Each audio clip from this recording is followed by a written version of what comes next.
আপনি কি জানেন, এখন আপনি যে আমার এই ভিডিওটি দেখছেন, এই ভিডিওটি আসলে আসলো কোত্থেকে? আপনার মোবাইলে তো এটা আগে থেকে ডাউনলোড করা ছিল না।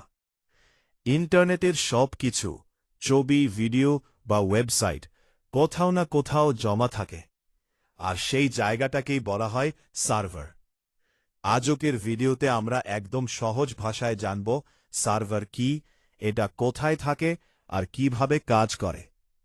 ভিডিওটি ভালো লাগলে এখনই চ্যানেলটি সাবস্ক্রাইব করুন আর একটা লাইক দিয়ে দিন। সার্ভার কি?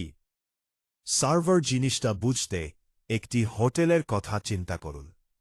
হোটেলে যাওয়ার পর আপনি যখন ওয়েটারকে খাবারের অর্ডার দেন, ওয়েটার রান্নাঘর থেকে খাবার এনে আপনার সামনে দেয়। ঠিক তেমনি ইন্টারনেটের দুনিয়ায় আপনার মোবাইল বা কম্পিউটার হল একটা ক্লায়েন্ট বা হোটেলের টেবিল। ইন্টারনেটের বড় বড় কম্পিউটারগুলো হল রান্নাঘর বা সার্ভার, যেখানে সব তথ্য জমা থাকে। আর ওয়েটার হল ইন্টারনেট কানেকশন, যা আপনার কাছে তথ্য এনে দেয়। সার্ভার কিভাবে কাজ করে? সার্ভার প্রধানত তিনটি ধাপে কাজ করে। ১. আপনি যখন ফোনে গুগলে বা ফেসবুকে কিছু লিখে সার্চ করেন, তখন আপনার ফোন সার্ভারের কাছে একটা অনুরোধ বা রিকোয়েস্ট পাঠায়। দন সার্ভার সেই রিকোয়েস্টটি পেয়ে তার সিস্টেমের ভেতর ফাইলগুলো খুঁজে দেখে আপনি কি দেখতে চাচ্ছেন।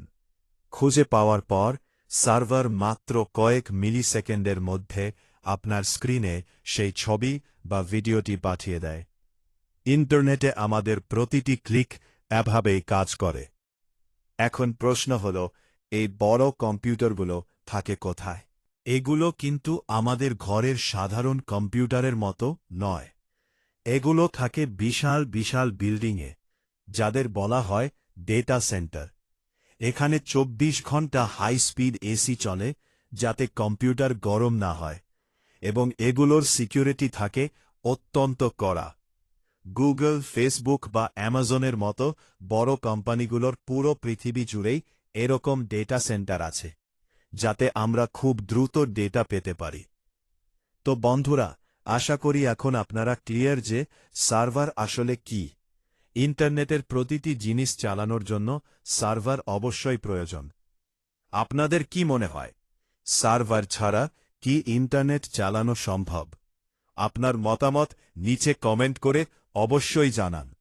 ভিডিওটি ভালো লাগলে বন্ধুদের সাথে শেয়ার করুন, লাইক দিন, এবং এরকম আরও টেকনিক্যাল ভিডিও দেখতে চ্যানেলটি সাবস্ক্রাইব করে বেল আইকনটি অন করে দিন।